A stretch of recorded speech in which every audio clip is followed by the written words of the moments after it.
Double check, make sure 3, 4, 5, 6. Hey, it's recording. Wonderful. Hey, everybody. Welcome back. Welcome back. Hello. What's up, y'all? Welcome back to night 3. Oh man, night 3 of Hubbles Cram finales for AP Human Geography.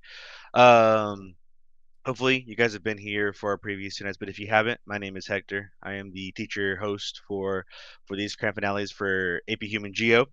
Joining me is our awesome set of student hosts from top to bottom. Here we have Leah, Megan, Tejal, and Eliza. They're awesome, super smart, super dedicated to helping you guys get fives on the upcoming AP exam. Um, so let's talk about the plan for tonight really quickly before we get into it. Joining us, thank you guys for joining us tonight. We appreciate you guys spending time on a Saturday. We know that your time is precious, just like ours is, and we are really grateful for you guys joining us, giving us your not just your time, but your trust. Um, Tonight, our goal is to review 2 units, two more units. We're gonna go over units 5 and unit 6. It's some of the longer content units in our class. Unit 5 is approximately, I think, 12. Yeah, I think 12 topics long, and then unit 6 is approximately 11 topics long. And these are the longest slides we have tonight. So, or I should say, for these 5 nights. So, a lot going on, a lot to cover. Before we get started, just want to double check. Everybody can see here. I see Matthew says he can't see anything, so I just want to double check. You guys don't mind? Awesome. All right, cool, cool. Thank you for saying that, Matthew. Just making sure everybody's audio, visuals are working well. So tonight we're going to cover units 5 and 6. Will be presented by the awesome Leah and Eliza, covering these topics, getting through just the basic content tonight. You'll notice in our slides, there's not too many brain breaks tonight. I'm sorry, unfortunately, there's not a lot of questions for understanding tonight. We do have cram quizzes, so we'll be practicing the content review, and if there's time, I will be pulling up some of the AP study session stuff I put in the chat yesterday just to kind of go over it.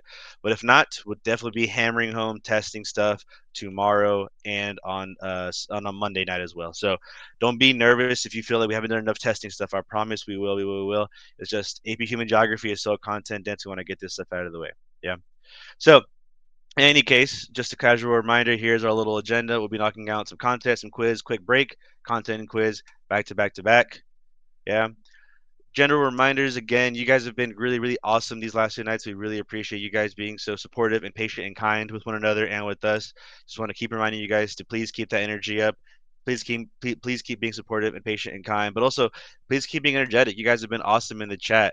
You guys have been engaged. You guys have been focused. You guys, even when you're not focused, you get right back to being focused, and we really, really appreciate that time and that effort. Also, the general student reminders, right? Look at your notes, or I should say, better yet, take notes, study them. Check out your Cram Hub, where you'll find all the slides and the reviews and stuff like that. Cheat sheets is a better word, right? Speaking of which, at the bottom of the presentation screen, you'll see a little button that says "Finding Your Slides and Cheat Sheets." Um, you'll have access to all the things that we post there. And if not, let us know, and we'll make sure to post them into the chat for you guys. Yeah. Keep track of the group chat, the main chat with any general comments, concerns you might have.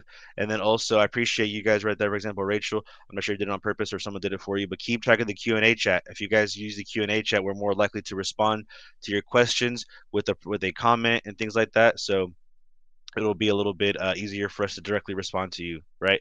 In any case, here's our schedule again for the next 3 nights. We only got 3 more nights. 3 more nights, y'all. The AP exam is only 3 nights away. No stress or anything.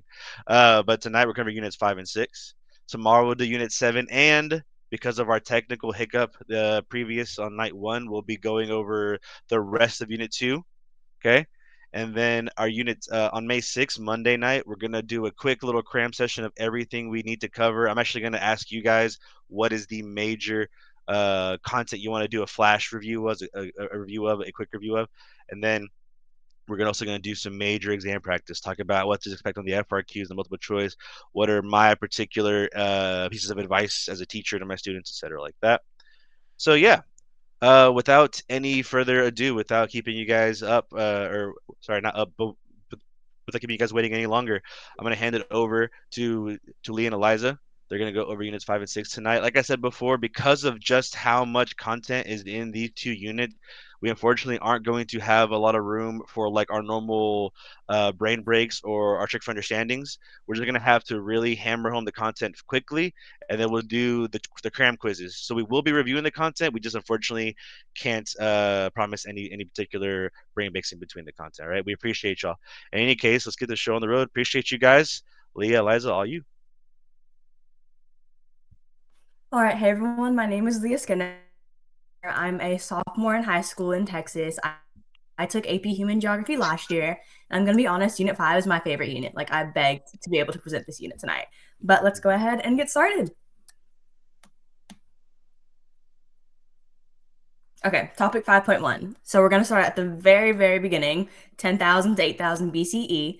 But first, talk about the Neolithic Revolution, also known as the first agricultural revolution.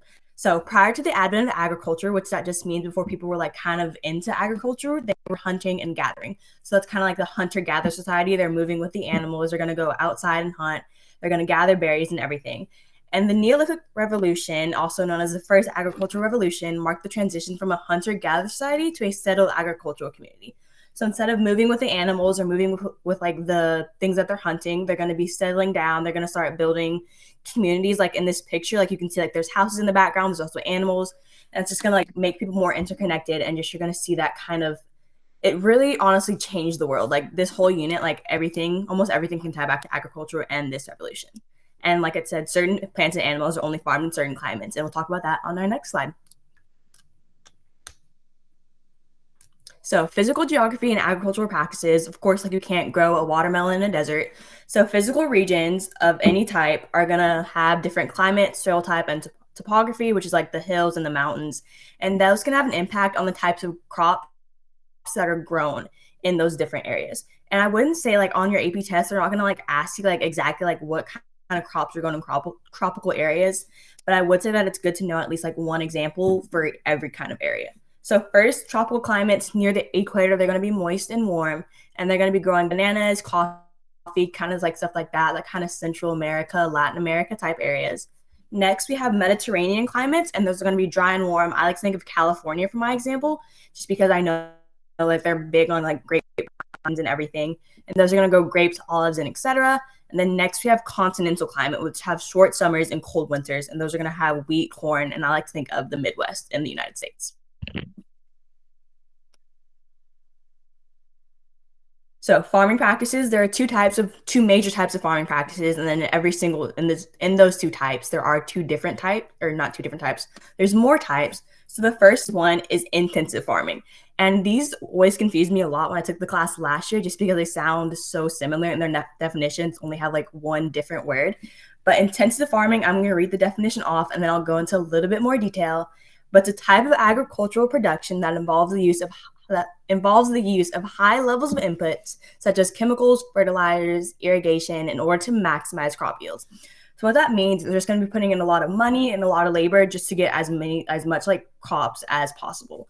And it's going to be most efficient, like it said, like the most efficient use of land and capital in order to produce large quantities of food at a lower cost. Though that's probably the most important, is just knowing what they're trying to save money, but they're going to put in a lot of work. And it's often used in areas with high population density just because they have so much more people to feed. And it's just really important to make sure that they're like using the most efficient types of ways. So examples of intensive farming are monoculture, which just means one crop. And it's the practice of growing a single crop over a large area. And where I live, I'm in Texas, kind of like that DFW area. That's a lot more common than any other type of practice, I would say. Then next is irrigation, which is the practice of artificially providing water to crops, natural rainfall. And irrigation we talk about a lot just on these slides, and like almost every topic talks about it a little bit. So we'll go into a little bit more detail on that later. Fertilizers and pesticides. Fertilizers are substances used to supply plants with nutrients. Kind of same with pesticides. They're just going to use them to kind of get rid of bugs and weeds. And both of these things are going to help you increase that crop yield, which is one of the most basic concepts of intensive farming. And then next, factory farming. It's confining like large numbers of animals into a small space, and they're going to have a highly controlled environment and diet, and that's more common with like agribusiness and like those people that are trying to get like a lot of yield.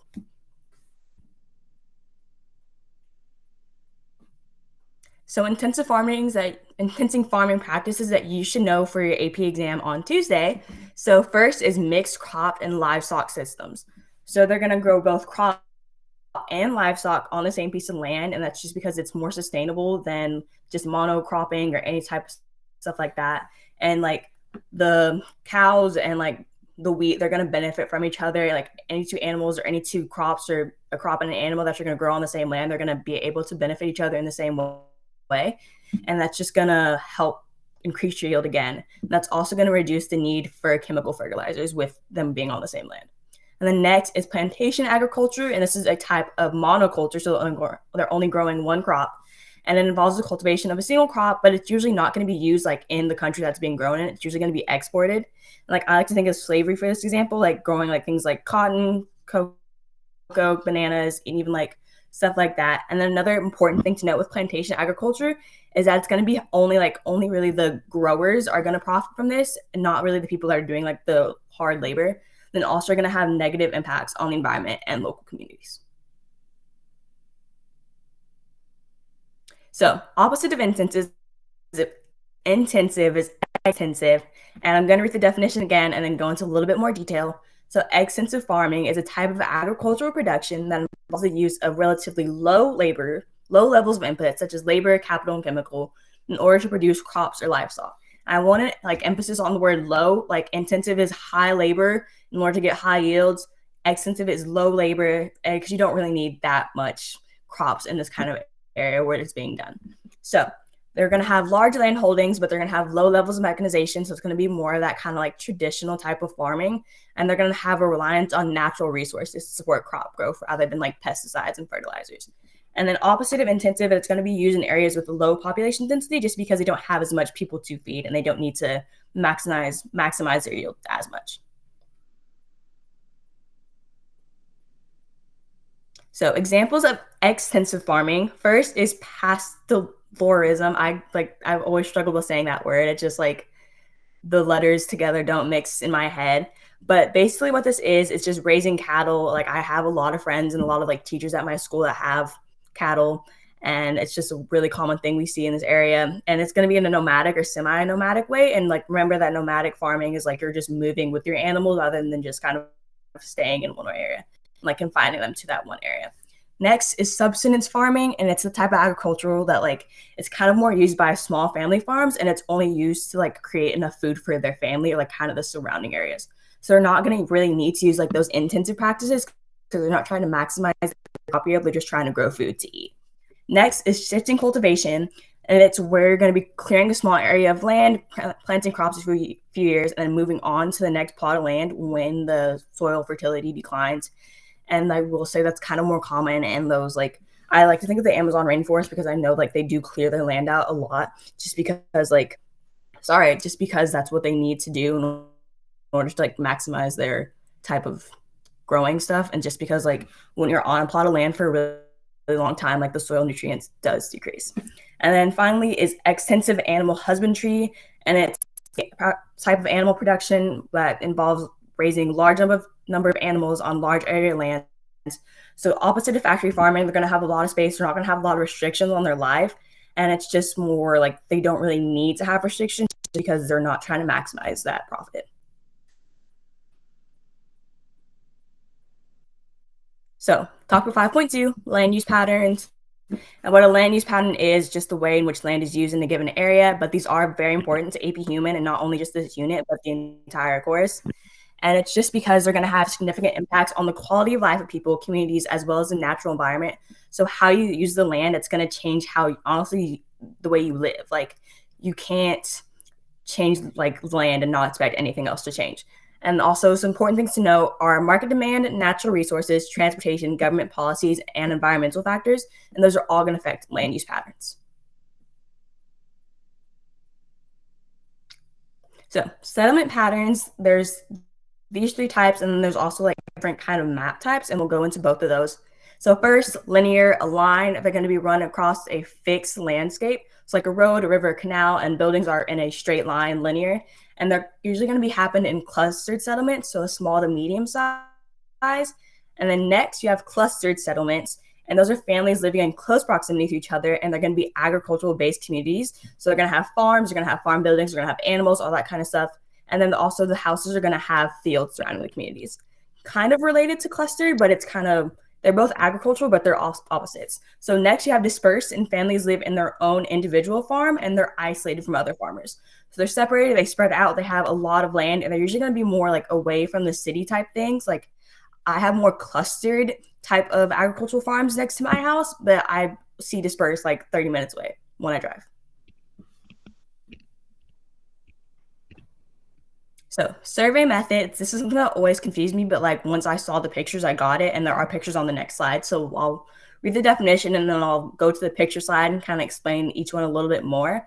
But first is metes and bounds, and it's defined boundaries of a piece of land based on physical landscape. And then once I show you the map, you'll understand it. But metes is a specific measured boundary, and then bounds is just kind of a general boundary. So they go together, but at the same time, they're kind of opposites. So next, township and range system. And it's going to be land divided into 6 mile square blocks called townships, and they're divided again into 1 mile square blocks called ranges. And the ranges are broken into further smaller parcels for people to develop, but you're really only going to see the township and ranges on a map when you're looking at it like at kind of the average scale. And then next is long lots. Land is divided into narrow lots, perpendicular, so like this, to roads, river, canal, kind of like how linear is, like they're kind of next to an important resource. And then these lots stretch from buildings or houses to the river, and it's going to give everyone equal access, where kind of in township and range there might be like an unequal distribution.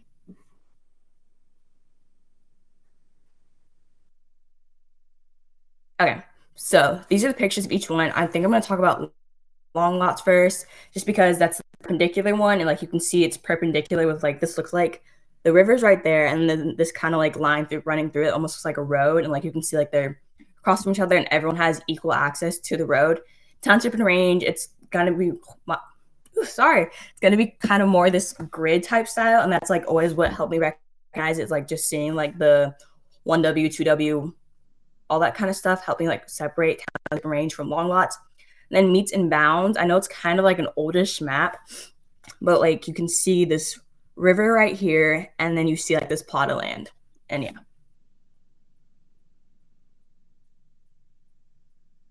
So topic 5.3, crop and animal domestication. So this is really important for this unit, and I do remember having a question about it on my AP exam last year. And you really don't need to know like where each fertile crescent is. I just think you need to know maybe like 2 or 3 examples of what's produced in each fertile crescent. Okay, so first is early hearths of domestication plants arose in the Fertile Crescent and elsewhere. So like the Fertile Crescent was like kind of like the main spot, and then it kind of diffused to other places. And all these crescents, it had crops like wheat, rice, maize, and those like just created a crazy population boom, just because they're going to have so much more calories, and they're not really hard crops to grow. And then that's just going to create a population boom, and then we'll talk more about that later. So patterns of diffusion. So kind of going into the Fertile Crescent, like you have all these new crops, but where are they going to go? Who wants them? So patterns of diffusion, such as the Columbian exchange, which is what this picture is right here. I talk about this in AP World almost every single day, but resulted in a global spread of plants and animals. So like if you look at this map, you can see that in kind of this like Central America area, you have potatoes, beans, squash, pepper, other types of crops like those going into Europe. And in return, Europe is giving them cattle, horses, pigs, wheat, and rye, and also smallpox. But food diffusion refers to the spread of food items or culinary traditions. So what that just means, like the word diffusion, it's the spread of things, but food diffusion is talking more specifically about food.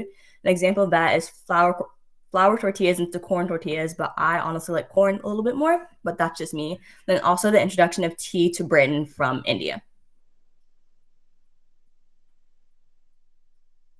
So talk about 5.4, the second agricultural revolution. So the first one is Neolithic. The second one is just called the second one.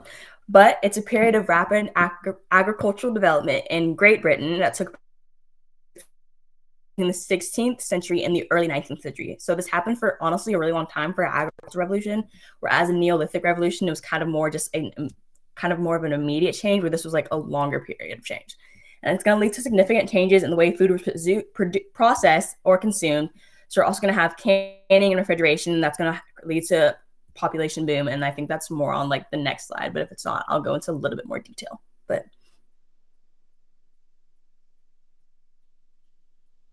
okay, yes, right here. So impact of the second agricultural revolution. So first, you're going to have new technologies such as the seed drill, mechanical reaper, cotton gin, and because of those new technologies, you have more food because you're going to be able to maximize your yield. Like you're going to, with the seed drill and the cotton gin, you're just going to be able to like what is it called? I can't think of the word, but like you're gonna be able to like take your crops out and like collect your crops more and a lot faster and just a more efficient way. And because of that, you're gonna have time to plant more things, and then you're gonna have more food. And then more food means people are living longer because there's more food to go around, and more food also usually like one of the like the main topics in AP Human that I just remember talking about every single day last year was more food is always gonna equal more people. But more food means people living longer, and then because people were living longer, that leads to an industrial revolution. And because people were able to live longer, and we also didn't need, with these new technologies, people didn't have to stay at the farms as much. And so people were able to from the farms to the city. And because, like I said, less labor was needed, and labor went towards the cities and they went to factories, and that led to the Industrial Revolution. And like I always like to think that like agriculture is like the base of almost every society. Like society affects agriculture affects society. Like they're very much interconnected, which is why like these agricultural revolutions have like changed so much in such a short little time. Topic 5.5, the Green Revolution. So first is Neolithic, second is just second. Third agricultural revolution is the Green Revolution. And this one was a little bit more recent than the other two, actually a lot more recent than the other two. And these kind of things that we're going to be talking about with this revolution are a lot more relevant to today. So you're going to have, during the Green Revolution, you're going to have high yield varieties such like crops, GMOs, irrigation, technological innovations, and chemical fertilizers and pesticides. I know when we talked about intensive farming, we talked about fertilizers and pesticides, but that introduction of the word chemical in front of those two words, like it honestly changed so much in ag. So the positive impacts, you're going to have a higher standard of living, and you're going to have more food, which more food means more people, like I said. But a negative impact is that you're also going to have environmental degradation because you're going to be using the land in such a different way than before.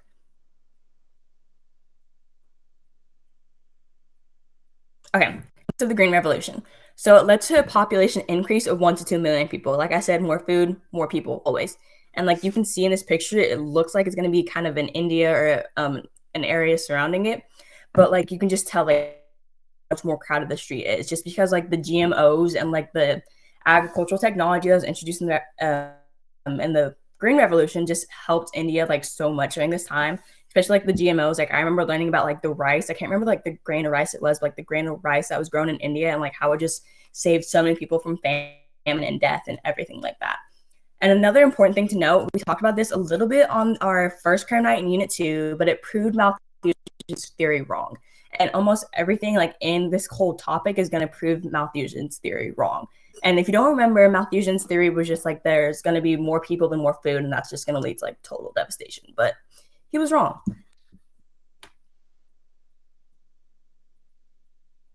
Okay, topic 5.6, halfway done.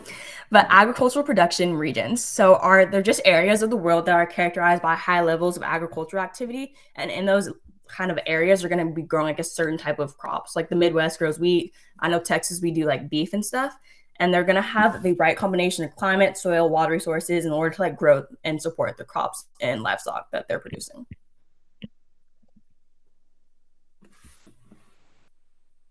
Okay, types of farming. We talked about subsistence farming a little bit, but the farmers are more focused on producing food just for themselves rather than producing it for like the entire population. And like that's kind of more of those small family. Yeah. So they usually occur in lower developed countries because they're not going to see like that heavy emphasis on agriculture, just because they're not going to have those high populations that they need to feed. Next, commercial agriculture is the type of agriculture that is focused on producing crops, but it's more of a larger scale, like the agribusinesses, they're going to have those intensive practices just because they're trying to maximize those profits and those yields. And they're going to use a lot of modern techniques. Like there's this one picture in the slideshow where like you see all these ag machines working together on this field. And they're also going to be at a larger scale. They're going to get more money and stuff. And then next, monocropping, again, one crop. And this is kind of that type of intensive farming. Maximize efficiency and profits, and you're going to take advantage of the soil or climate conditions in one specific area.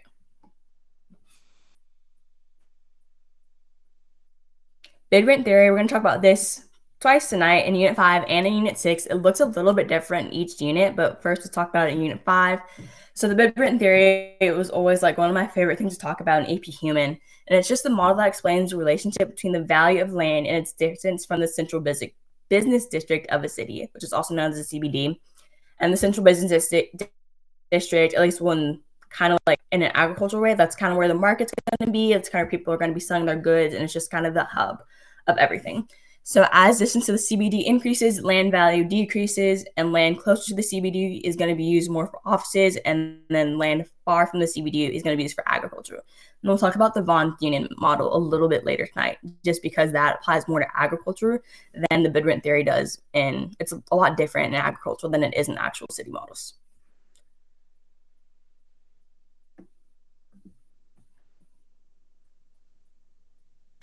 So talk about 5.7, large-scale agriculture. It's production of crops or livestock on a larger scale. Like this is the picture I was talking about earlier, where it's like these just large agricultural machines. And it's often going to use modern techniques and technology such as mechanization, which is what this picture is, irrigation, and they're going to want to increase efficiency and productivity. And because of large-scale agriculture and like the introduction of agribusiness, a lot of small family farms have been like absolutely just destroyed.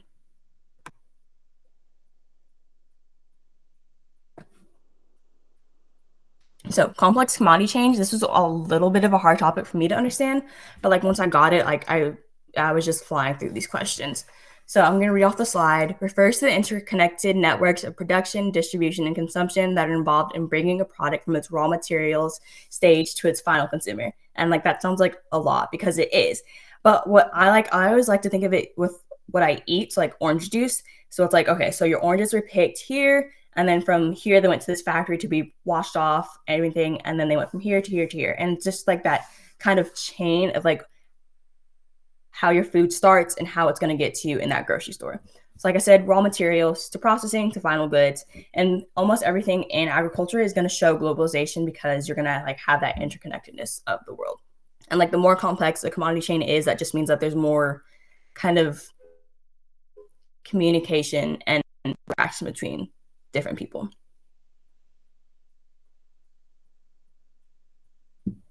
So technology and economies of scale. Economies of scale, it was kind of like I really still don't know how to define it, but like once I learned how to apply it, like I learned how to apply it really, really well. So technologies, different technologies such as like the ones we talked about earlier, like the seed drill and anything now from like the John Deere type equipment, have allowed farmers to produce more food on less land, increasing the carrying capacity of the land. And if you don't remember, carrying capacity is just like how well a land can support the people that live on it. And the greater efficiency is going to lead you to have a greater economies of scale. So refrigerated transportation and storage, you're going to have more global trade of food because now like those airplanes, those ships, like they can carry food across oceans and seas, whatever you're doing. And that's just going to lead to like more people. Like we can take a box of apples from the United States and bring it over to India, and it's still going to be fine, like because of that new refrigeration techniques. But there are negative impacts, unfortunately, environmental degradation and job loss. And everything in agriculture is going to have both the positive and the negative sides, like we talked about with the Green Revolution, where it's like, oh, like all these people are surviving now, but also like we've kind of changed food forever. And the examples of like the kind of environmental degradation, like the GMOs, greenhouses, irrigation, and everything like that. So, like we talked about earlier, the von Thünen model, this kind of ties into the central business district and the bid rent theory. So this is always something that I kind of struggled with a little bit just because it's hard to remember every zone and like why every zone is where it is. But let's get into it. So first, zone 1 it's this blue type of model, and also like this black middle is like that's your central business district. So this blue circle, it's zone 1, and in zone 1 you're going to have fresh milk, dairy products, fruit, and veggies. And also, like, an important thing to note before I get too far into this is that this model was created a very long time ago. So there might be a few things that kind of counteract with what we see today. Okay, so like I said, zone 1 is milk, dairy products, fresh fruit, and veggies. And those products spoil really, really fast. And no one wants to be sold poor cheese at the central business district. So because they spoil really fast and they're also in a high demand, they're going to be the closest ring to the market. And just because they're the closest ring to the market, remember that the land close to the central business district is very expensive. And so they're going to have a high cost of land, but also because they're high demand, they're going to make a lot more profit. And so they're going to be able to afford that higher land in the central business district. Zone 2 is the forest, this green area, and it's firewood and fuel production, which is really not relevant today because we don't really rely on firewood and lumber that much. But like it says at the bottom, like forest material was in high demand when this model was created.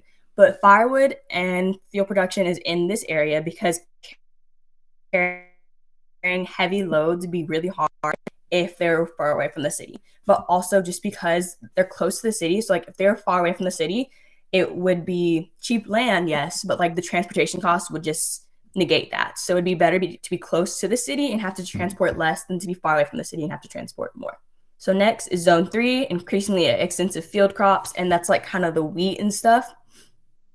And then so the wheat is where it is because it's like unlike the fresh milk and dairy products, it doesn't spoil. And then also just because it's kind of like the nicer area to be in.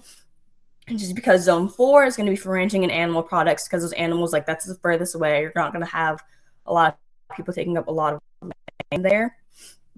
And so those livestock can be raised, they can roam around and everything. Then also, like once you need to take your animal into the market, they can just walk instead of having to be transported on a truck.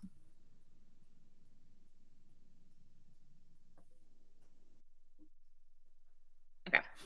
So, like we'll talk about this more unit 6, but every model that we're going to look at in AP Human Geography has its kind of expectations and stuff, or its issues also. So issue 1 is not all specialty markets, not all specialty farms fit this model's concentric ring models. Like really don't see cities, like we really don't see the agricultural practices like circled around each other anymore. Then issue 2, modern day farm and city don't fit this model because cities are never perfect circles.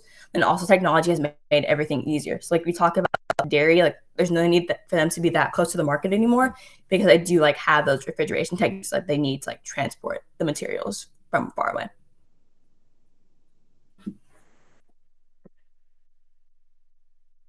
Okay, topic 5.9, the global system of agriculture. This slide just has a bunch of definitions. I'll read each one and then I'll explain it a little more if I need to.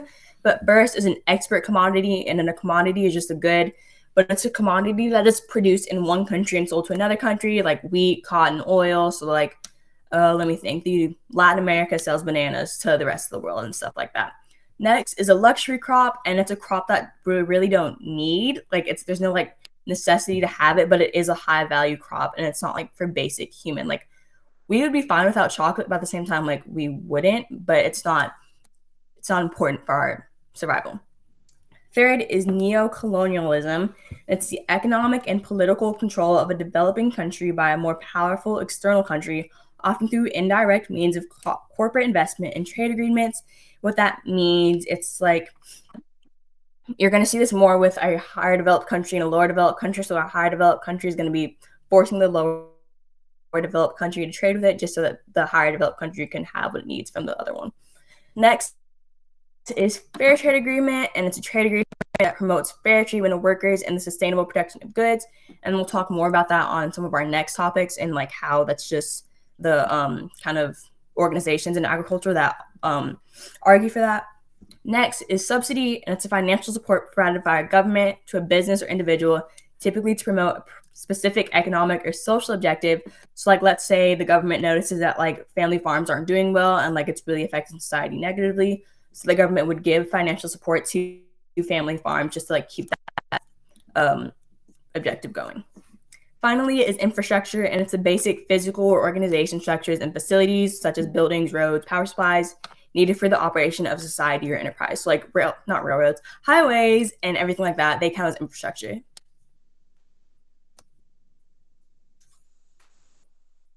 So global supply chains, they kind of go into commodity chains, but it's more of on a more worldwide scale.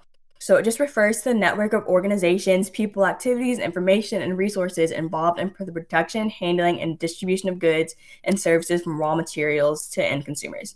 So again, that's a definition for sure.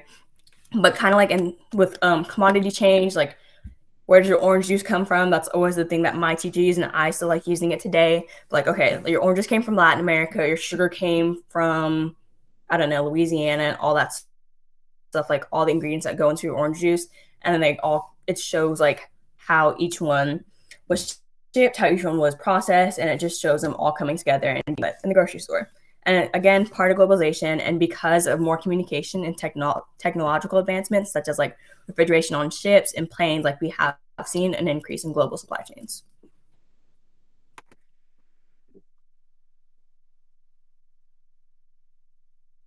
Okay, more about global supply chains. A commodity-dependent country, just remember that commodity is a good, so it's really just a country that depends on exporting one good, and usually it's going to be one good. So like chocolate, coffee for some countries, and usually a commodity-dependent country is going to be a lower developed country. So you are going to notice, unfortunately, with commodity-dependent countries that there are going to kind of be taken advantage of by like more developed countries, and like commodity-dependent countries are usually going to be LDCs. So you're going to see like an urban-rural divide where like rural is providing wheat or like beef to the urban area, and the urban area really doesn't give anything in return. Same with rich and poor and intra-regional. But also like we talk about north and south, like those are going to be more a little bit swapped. And then same with seasonal changes. So because of a commodity-dependent country, they're exporting, they're really not focusing on themselves. They're going to have food deserts, and like the distribution of food and just agriculture in the area is just going to be unequal. And also because of that, you're going to notice that it's just going to be, like I said, they're going to kind of stay a lower developed country for a longer time. And another thing that I mentioned that isn't on this slide, but like I remember having a question like this on my test, but like it was, this country is a commodity dependent country. Like let's say what happens if let's say a country's growing bananas and like that's their main export. What happens though if there's like a disease worldwide that just wipes out all the bananas? That country's going to suffer like really, really badly. And I remember like the question being like, oh, let me think. I had it earlier, I just forgot, but it was like, what's one effect of a commodity dependent country, like say in this crisis? And then the answer was like, in the event of a crisis, like the country would absolutely just shut down. And then another thing on the slide is food trading is affected by politics, infrastructure, and world trade. So like kind of going into that, the patterns of commodity dependent countries. It's like countries with a better political system and like world trade, they're going to be able to take advantage of commodity dependent countries.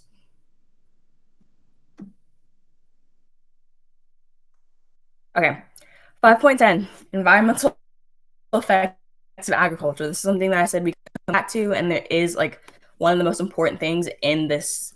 I will say that College Board just loves to talk about environmental effects. I remember having a lot of questions about it on my test, and it's just important to know at least maybe like 3 or 4 examples, just like for an FRQ or anything like that. So first is overgrazing, and it's just when livestock is greater than its carrying capacity. So like the excessive use of grazing land by livestock is going to lead to the degradation of land.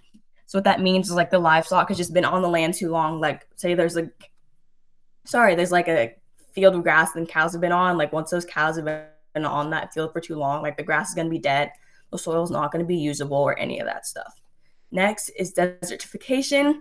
And it's the process by which fertile lands become desert-like and you can't grow anything in a desert.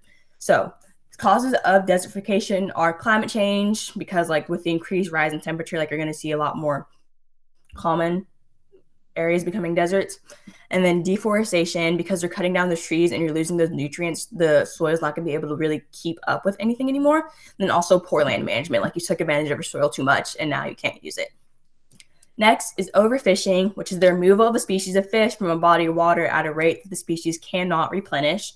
So reduced biodiversity and habitat destruction. Like I will say, like, have you guys seen those like fishing nets? Like they're huge, and like they just catch fish all day long. And like I said, reduced biodiversity, like you're losing like such a huge population of fish just because like that one area. And then habitat destruction, because like their boats and like they're leaking stuff in the water, they're putting the trash in the water, they're just going to have that loss of habitat also. Next, pesticides. And those are just chemicals used to control pests like bugs or weeds. Like we talked about before, like we've seen an increase in chemical pesticides, like in a major increase in chemical pesticides today. And those are going to contaminate soil, water, turf, and other vegetation. And like just because you can't drink contaminated water that's been contaminated with pesticides, and you're going to notice that affect not just like the environment, but also the people living around in that area. And then next is soil salinization. And salinization just means like the process of something becoming salty. So salty irrigation and proper drainage is going to lead to your soil becoming too salty, and you can't grow anything in salty soil. And it almost makes it impossible for plants to grow. And I will say, like, all of these environmental effects of agriculture, they're not only going to affect like the planet and the earth, but that's going to affect the people around it too. Like if you have nothing to grow crops on, then your people aren't going to be eating, and they're just going to see like that just huge destruction of just life.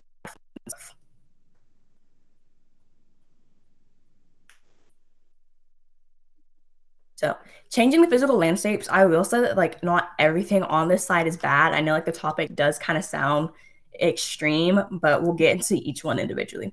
So first, slash and burn, I will say that this happens like a lot in the Amazon rainforest, where like they're taking like groups of cows, the cows get bored and they move on to the next plot of land, and like they're cutting down like 300 trees at least. And also along with the burn, like they're releasing a large amounts of carbon dioxide, and then because you're cutting down trees, you're going to have that like the soil fertility is just going to increase greatly, and then you're not going to be able to do anything with it. Next is terrace farming, and land is often hills and is divided into a series of terraces. I always like seeing the pictures of the terrace farmings like on any of my tests just because it look really cool, but it is kind of bad, I'm not going to lie.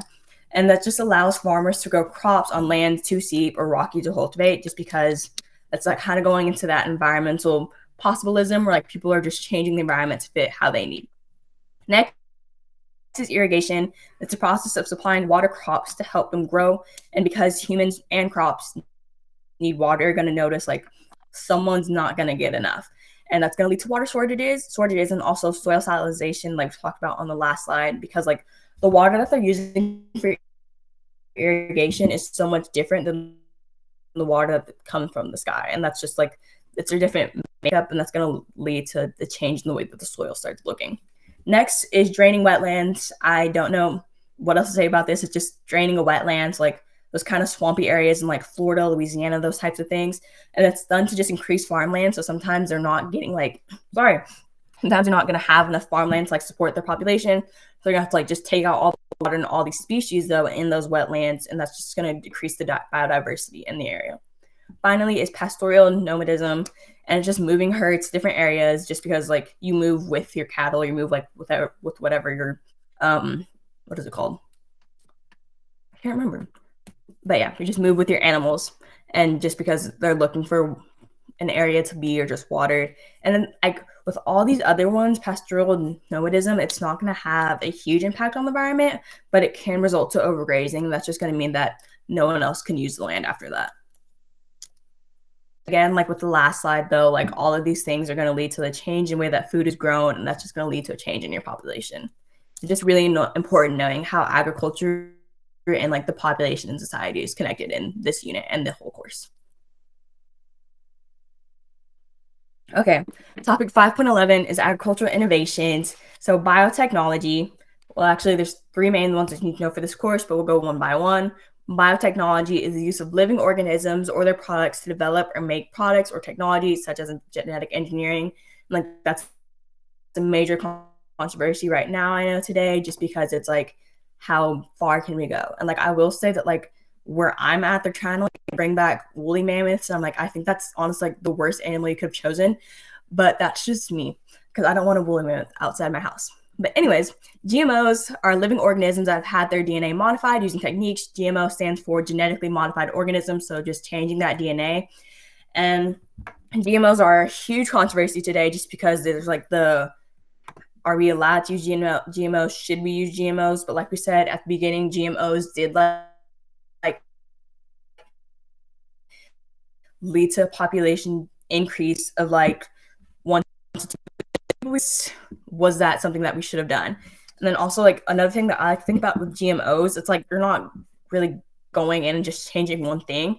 So like let's say you have one blueberry that like survives this like a hard winter or something and the other one doesn't. So you're gonna like take the genes from that good blueberry, put them in the bad blueberry, and now because you have two good blueberries, all your other blueberries are gonna be good.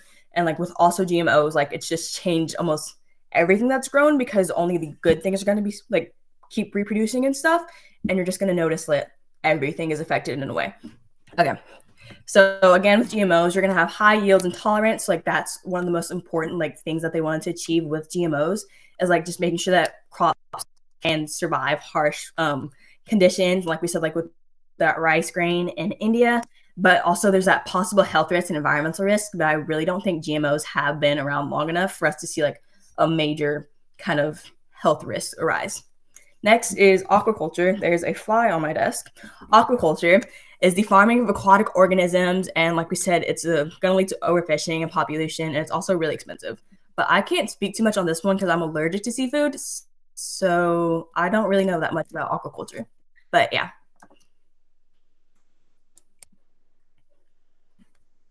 5.12, last one. Okay, so societal effects of agriculture. I think almost every unit, like oh my gosh, every topic almost, no, every unit has like 5.12, and it's like it's or the last unit in every the last topic in every unit, oh my gosh, it's gonna be about women.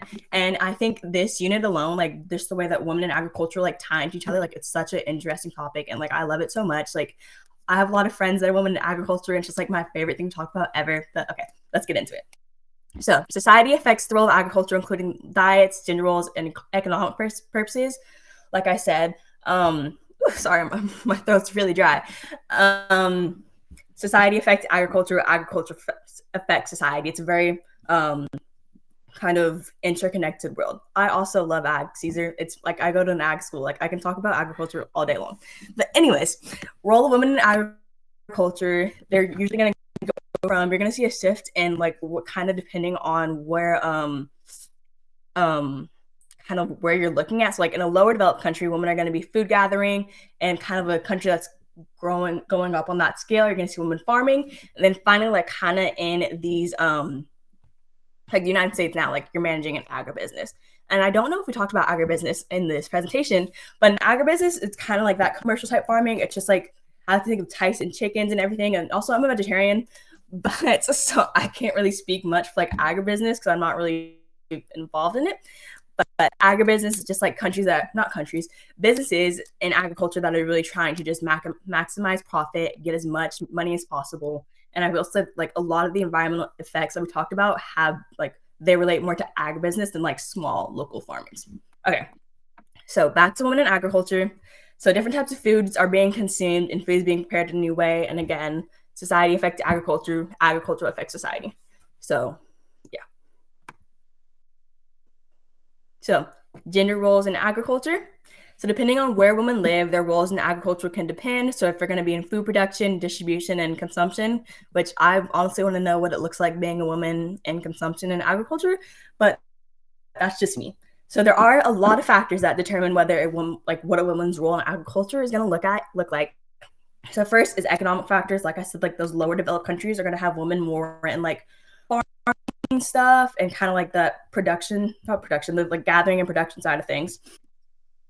So let's access to resources. Next, social and cultural factors. So like, do you think that like women can work industrial jobs, or do you think that women should just stay home and be on the farm? Kind of like that thing. Who has the power to make those decisions? Like who's deciding if a woman can stay home? Who's deciding if a woman should go to work? Next, legal and policy frameworks. So kind of like I would also relate this to like how like going back to what's it called, fair trade agreement, like what do the conditions for agricultural workers look like in that area, and then also market conditions and natural disasters. Kind of market conditions like does the country have like a well enough market to be able to industrialize? Do they need more women in agriculture? Same with natural disasters. Like, do we need to? Has a natural disaster absolutely just devastated us? Do we need to focus on agriculture? And finally, favorite thing ever, like I said, empowering women to play a great role in agriculture will result in drastic, positive, and demographic changes. And like I always say, like support women in ag and everything. Like I take an ag class, just so much fun. I love it so much. But anyways, so supporting women in agriculture, it's just going to mean that like you're going to see a lot more opportunities. Like women are going to have more women are going to have more opportunities in that country. And like we said, women having more opportunities is always going to see like that just demographic change, just because like women play such an important role in society. And just like you talk about that in every single topic. So decreased birth rate, lower total fertility rate, lower population, and a higher expectancy, just all because women are not in agriculture, are playing a greater role in ag. I think we're almost done, guys. Okay. Again, one of my favorite things to talk about. I actually do like this is like what I want to major in, this kind of like type of things, but lack of unequal food access. So first there's five. Yeah, there's five things. Let's go one by one. Food insecurity, sparse access to food regularly, and it's a worldwide issue, but it is kind of more, it's not equally distributed in different countries, and honestly, like in just the United States, like you see an unequal like effects that food insecurity is having on different populations. Food deserts. I love talking about food deserts. Actually, like I don't live in a food desert, but I do go to school in a food desert, and it's just like it's crazy. But areas with very little access to nutritious available. I don't know what I'm saying. Nutritious, affordable foods like veggies and fruits. So they're really like they don't have grocery stores. That's like how I think about it. They're gonna have more gas stations and fast food stores only, and it's a lot. It's really common in this area, but I'm thankfully not in a food desert. But yeah, they're not gonna have grocery stores, but like that doesn't mean that they're not going to get groceries, because sometimes like the area that I'm in, like a lot of people have cars, but like what do you do when you don't have a car that you can go to that you can use to go to the grocery store that's 30 minutes away? What that means is you're going to be getting food from gas stations and fast food, and that's going to go back into the poverty cycle and just kind of like having that unhealthy type lifestyle. And that's, we talk about that more at the end of topic 6.11 and 12, I think. So next, food distribution systems. So certain areas may receive more products than others, which going back into food insecurity and food deserts, and it's unfavorable to those living in remote and isolated regions. So like they're not going to be able to get the food that they need, and you're going to notice that like have a negative impact on their health and like just their way of life and stuff. Next, weather conditions. So difficult for regions located in harsh climates to get access to fresh produce. So like you can't really eat if you can't grow anything in that area. And climate change is only making this worse, because I don't think you can grow any crops if you're having hurricanes all year round. But that's just me. Then next, suburbanization, which you also talk about in Unit 6. I saw someone in the chat mention that like Unit 5 and 6 are just like the most related units. I think that's 100% true. But next is suburbanization, result of loss in land, because like these people are moving away from the city, and like are just going to need that where you're going to build their houses. You have to take away the land. And that's going to lead to decreased farmland and crop production. And like we said, decreased anything on this slide and like anything on like all the last slides is just going to change how people are getting food, how much food they're getting, and just how people are living, honestly.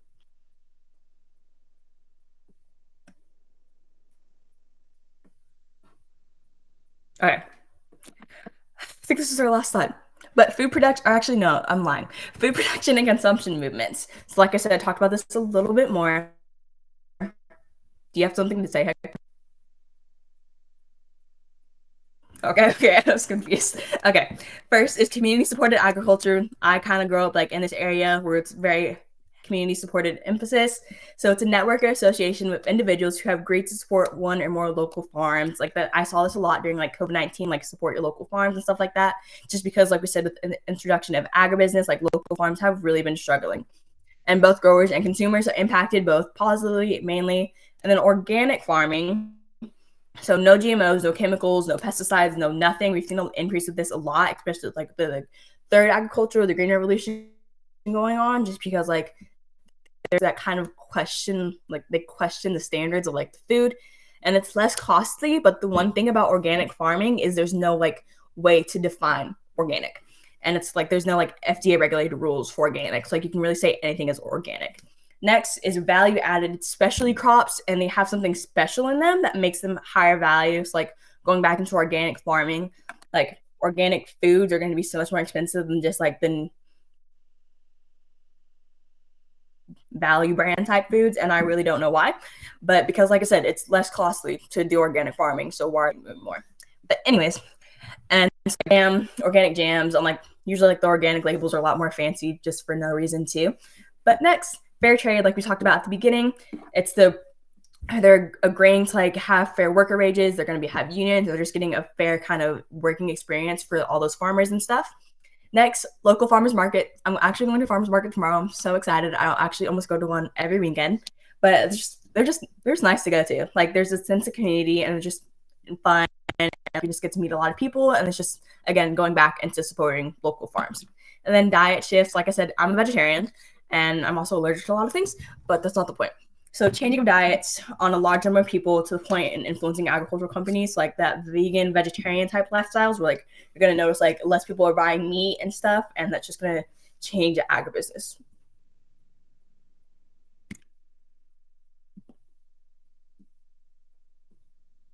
Oh, this is the last slide. Okay, let's review. So how do we want to like answer these questions? Do you just want to like have them put it in the chat, or I was just thinking, like, if you want to just talk through them, we can kind of have the students respond to them. We can kind of just talk about it together. Not a super big deal. Okay. So first is how do variations in physical geography influence agricultural methods across different regions? I need a sip of water real quick.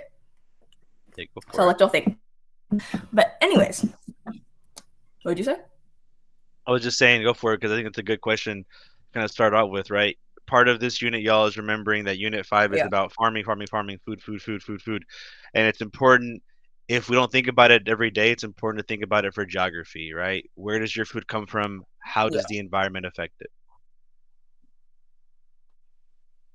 Okay. So let's answer the first question. So variations in physical geography, like we talked about, like if you don't have the right climate, if you don't have the right soil, you can't grow food.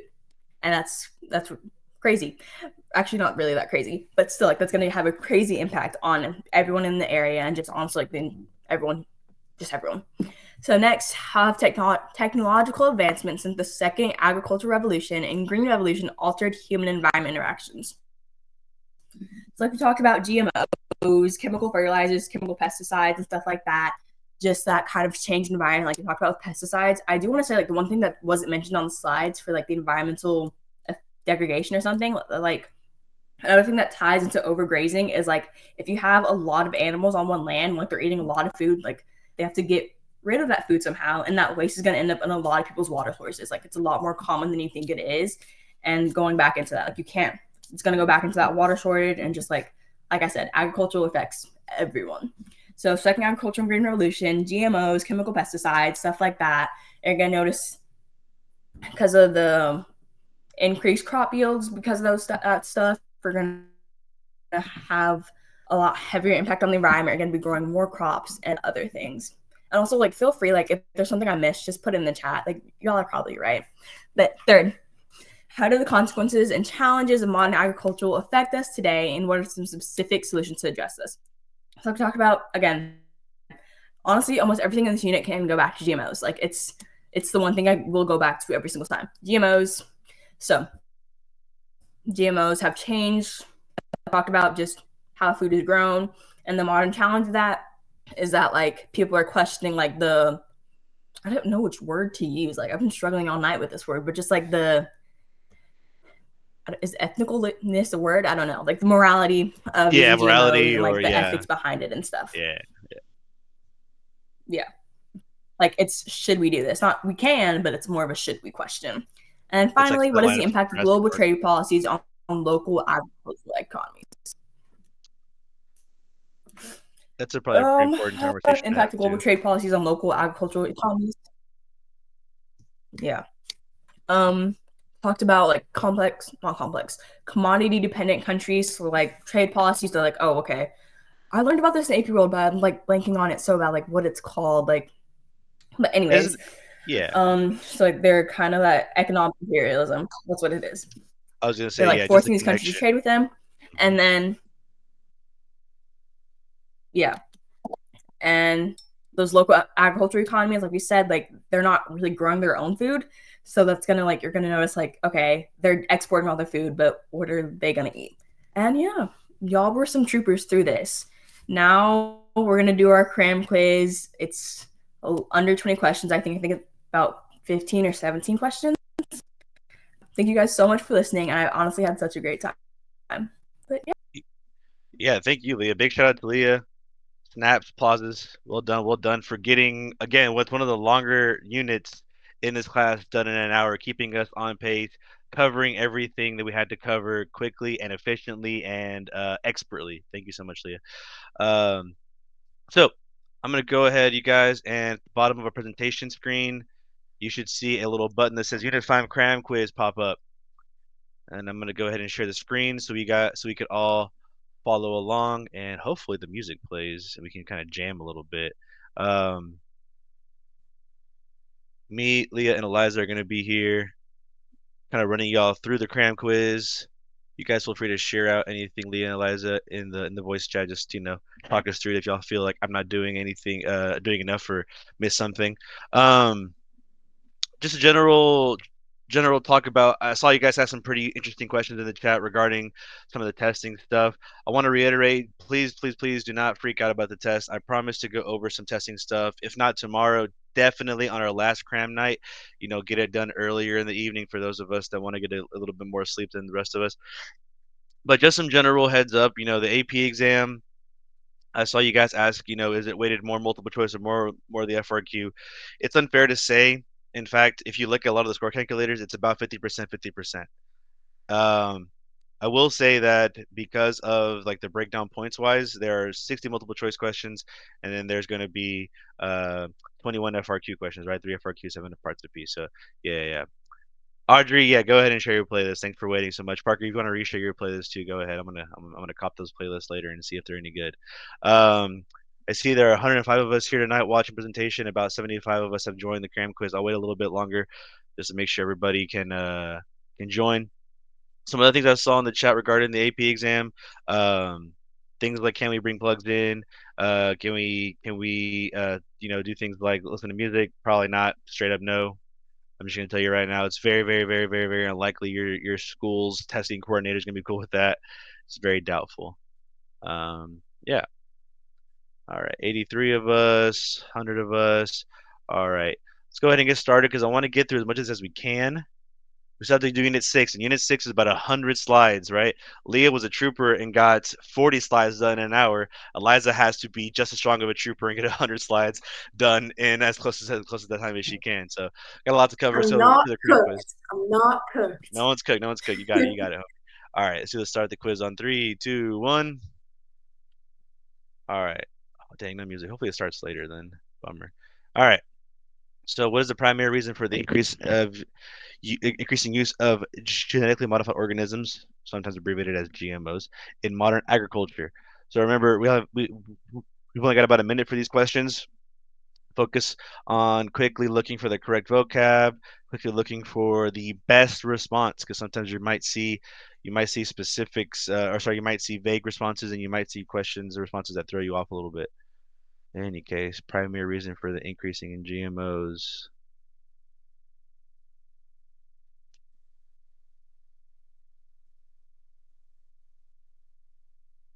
All right. I have a guess what I think it was, but after yesterday's debacle, which I still refuse to believe that one question we all got wrong was our fault. I refuse to believe that. I don't want to give my answer just quite yet, but I see most of us have responded, so I'm going to go ahead and reveal the answer in 3, 2, 1. All right, that's what I thought it was. That's what I thought it was. Lucky us. Good job, everybody. So just a couple of things about this question. If you were looking at letter B, don't get tripped up because you see the word organic and you're like, yeah, organic, GMOs, there's the opposite. That's no. The response for letter B is telling you if you're going to replace one with the other, why would you still use GMOs, right? GMOs and organics don't vibe. Okay, if you want organics, no GMOs. All right. Even if you want to reduce the irrigation systems, it's very unlikely that GMOs will help with that. I don't know. Some plants can be modified to need less water, but very few. Supporting traditional farming practices and improve local biodiversity. Oftentimes, GMOs aren't improving biodiversity. Oftentimes, biodiversity is hurt by GMOs. It's the unfortunate truth. Hit the next question, yeah? Hey, there's the music. We're vibing. You guys, I'm so excited. I'm so excited. The music's back. Why would?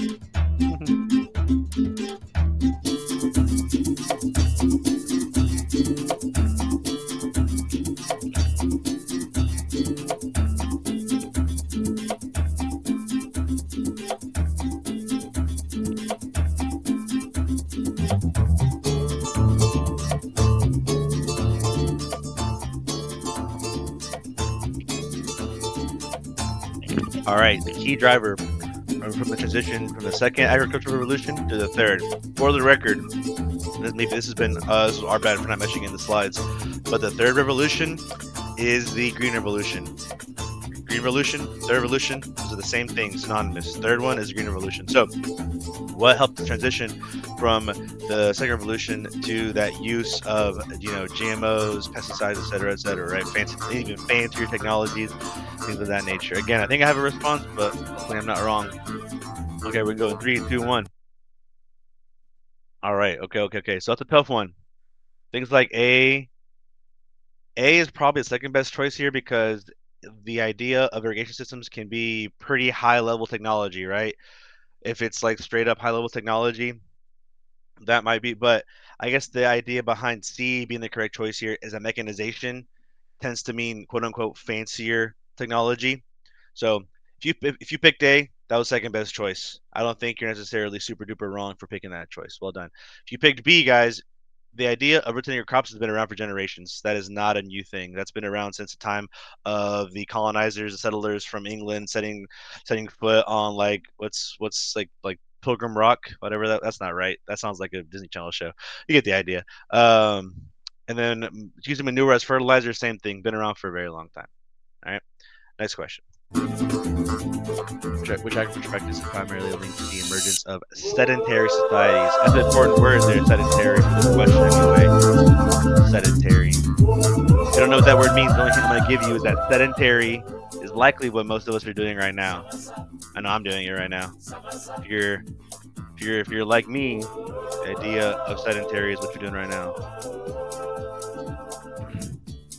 Sorry, Ali, I missed your earlier question. Mechanization was introduced in the revolution. So, yeah, I can see how that might be confusing from the previous question. I can see how that might be confusing. But the idea of mechanization, right? Again, I think that word is probably trippy because it can mean higher level technology than the previous one. And so I can see how the confusion can be there. In this context, I think it's still the best answer because irrigation systems can be considered kind of older. So if we're transitioning between second to third revolution, the idea of like mechanical technologies is still the best choice in that question. I do see the confusion, and it's an important thing to learn now. Sometimes you're going to be confused between responses on the AP exam. It's unfortunate. Yeah, thank you everybody for responding to our homie there. Gopika, sedentary means you're stationary. So let's figure out what's helped us become more sedentary. 3, 2, 1. Hey, subsistence farming. All right, very good. So the idea of being linked to the emergence of sedentary, right? A lot of us pick C, and again, C, I can see why C might be the second best choice because if you think about what we transitioned between industrial farming, assistance farming to industrial farming, then we started to be more urbanized, right? But what linked us to the emergence, the start of us being a sedentary society? That didn't happen until we started to farm for ourselves, right? So the best choice here is still A because they're talking about the emergence of societies. That means like what started us off, and we didn't start by farming for industrial companies or commercial companies or plantations for slave owners or rich wealthy people. We first started off farming for ourselves. You got to think way back to the start of Unit 5 when Leah mentioned that Neolithic region. Technically, the first agricultural revolution was when humans figured out to put some seeds in the ground, put some water, let the sun hit it. That is what started this all off, right? So that's why A is still the best choice here because we first figured out. So some of your responses real quick. Subsistence farming, not like intensive. If I'm not mistaken, you can double check me on the vocab, but I'm 99% sure that intensive farming is technically the opposite. But double check me on that, Midnight. How would commercial farming not cause people to be lazy? Because remember, the key word here, Midnight, is emergence. Emergence. What started us to be sedentary? We didn't start to do commercial farming until after the Industrial Revolution, so 1850s, 1860s, etc., etc. Yeah.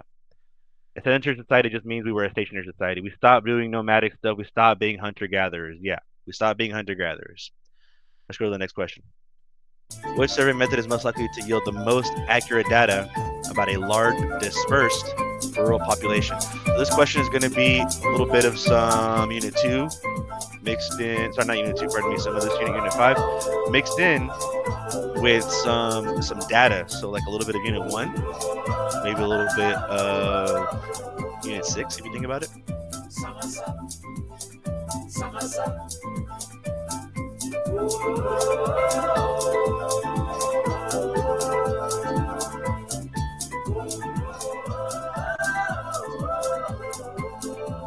I think, Jarrett, you should share the playlist after you respond to this question. Also, Spotify is a better music player.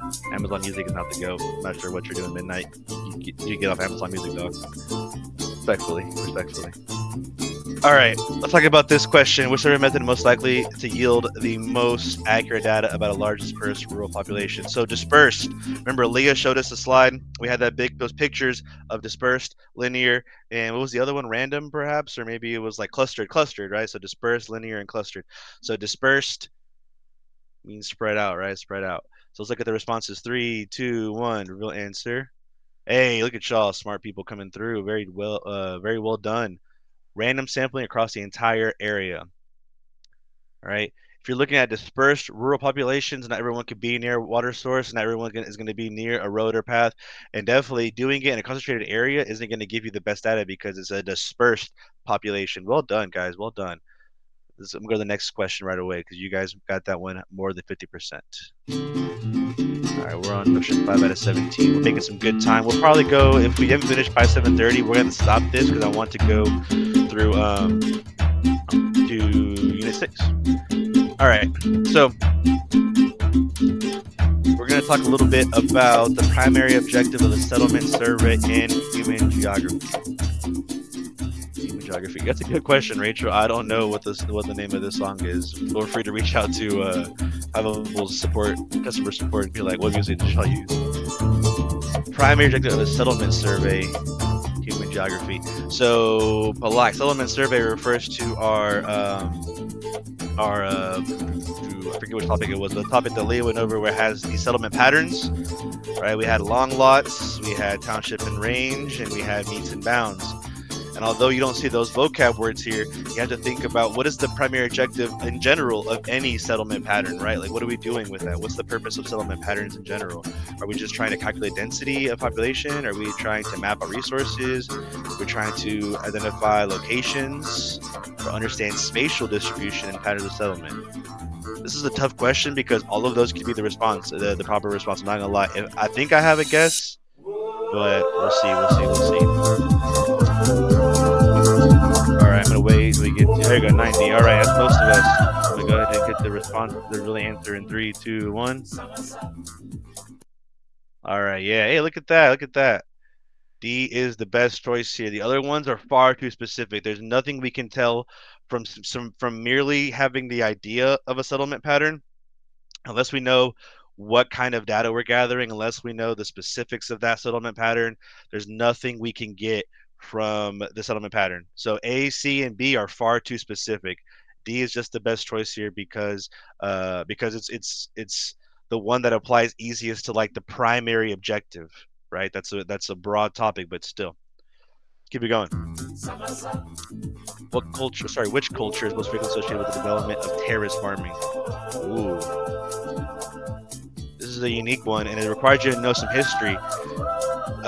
Leah, you're in AP World. Can you remind me, are you guys still learning about like ancient cultures anymore? Not anymore, right?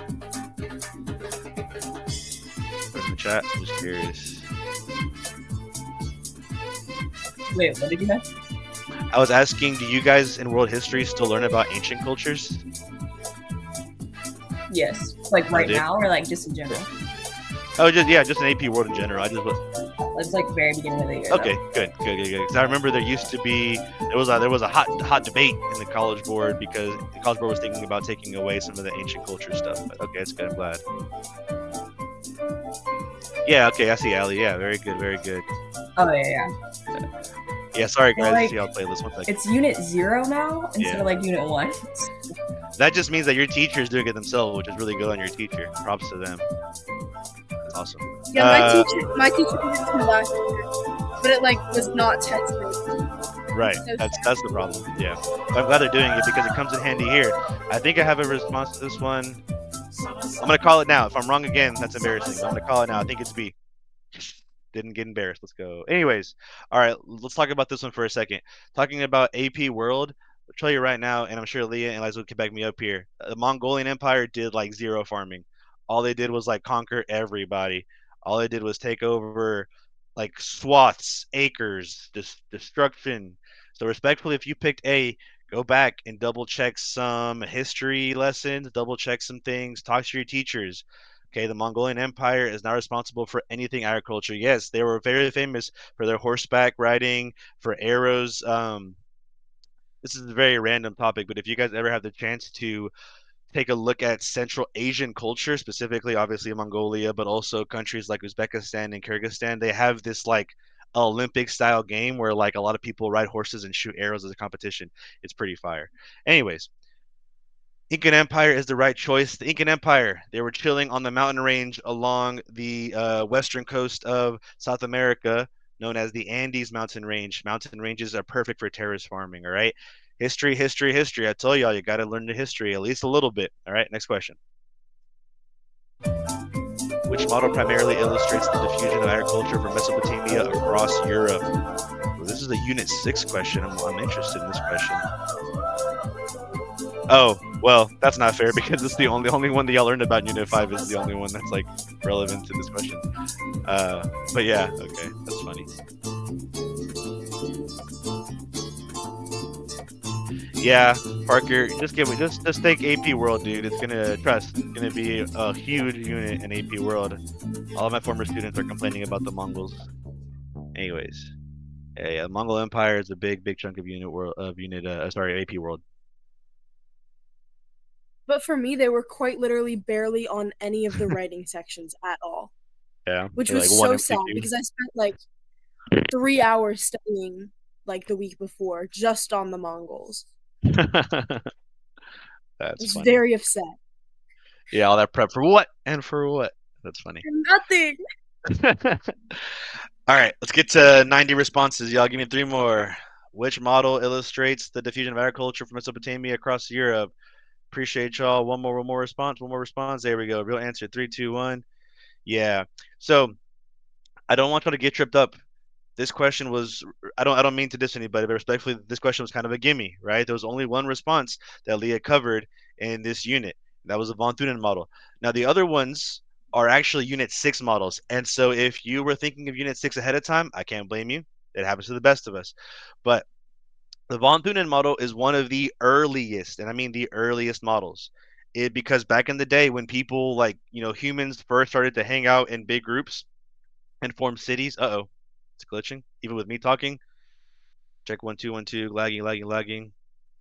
Now it's just green. That's a problem. Talking really fast. Now it's going backwards. Oh, that's not good. All right.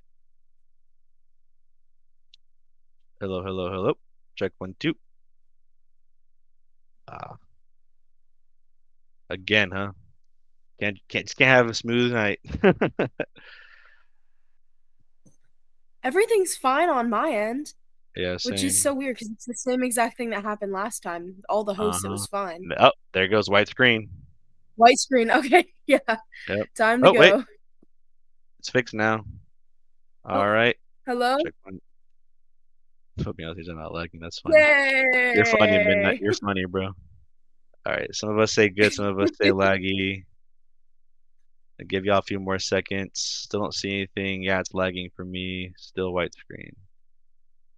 Dang.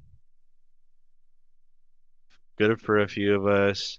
All right. I'm going to close the share screen. We don't need to do the cram quiz. We're almost at 7:30 anyways. And then I'm going to hop into the Slack and just ask for a Zoom link just in case.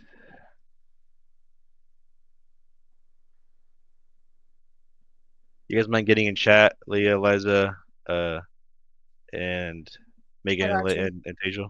Double checking everybody.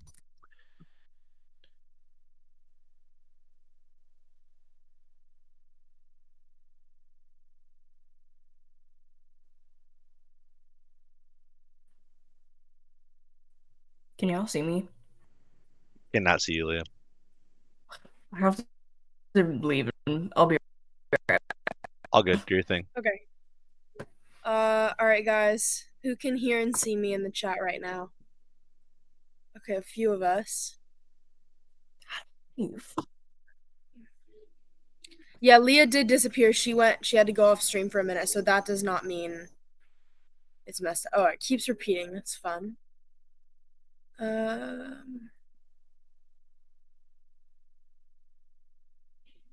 Okay. That's a shame. Check 1 2 1 2. Anybody here now? Anybody here now? Check 1 2. Every time you say anything, you hear 2 words. Super laggy. Okay. We're just gonna call Zoom. Okay. I'll tell chat. Yeah. No need to waste time. Okay, some of us can hear now. Audio still glitchy. Ooh, hecky, I like that, Jared. Thank you for that. That's a good nickname.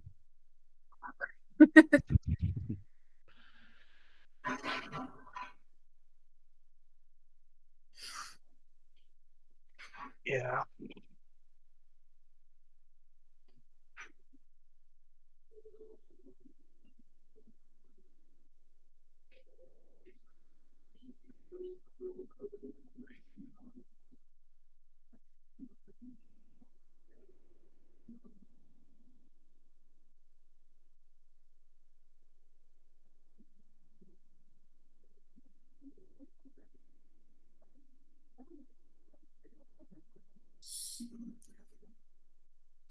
Oh, we got some reports that it's good now.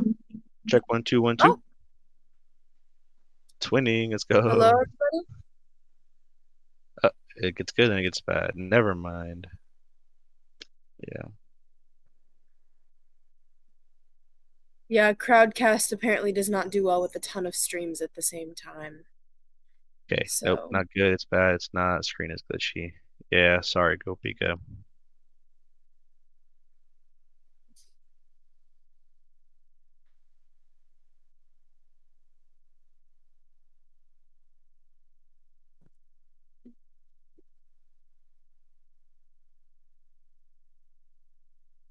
You would think a crowdcast would prepare for this kind of stuff. you would hope. You would hope. All right, got a Zoom link. Thank you, Amanda, for that support. Much appreciated. Let me open this up first so I can be the host.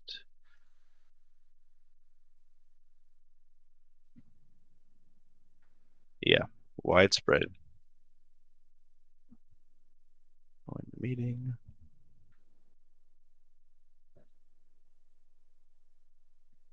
Yep, yep. Check 1 2 1 2. Join as panelist. Rejoining.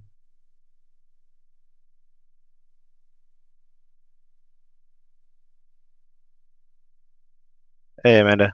I'm in Zoom.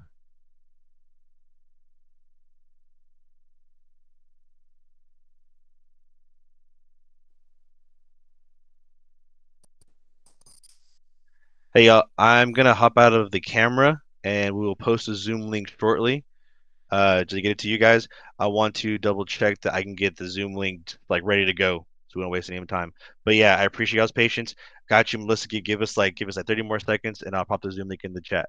But I am gonna leave camera just so I can hop onto Zoom without a problem. We will see you guys shortly. Recording in progress.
Hey y'all, if you can hear me, the Zoom link is in the chat. I'll repost it right now, but I am gonna close the Crowdcast stream for sake of, not killing my computer.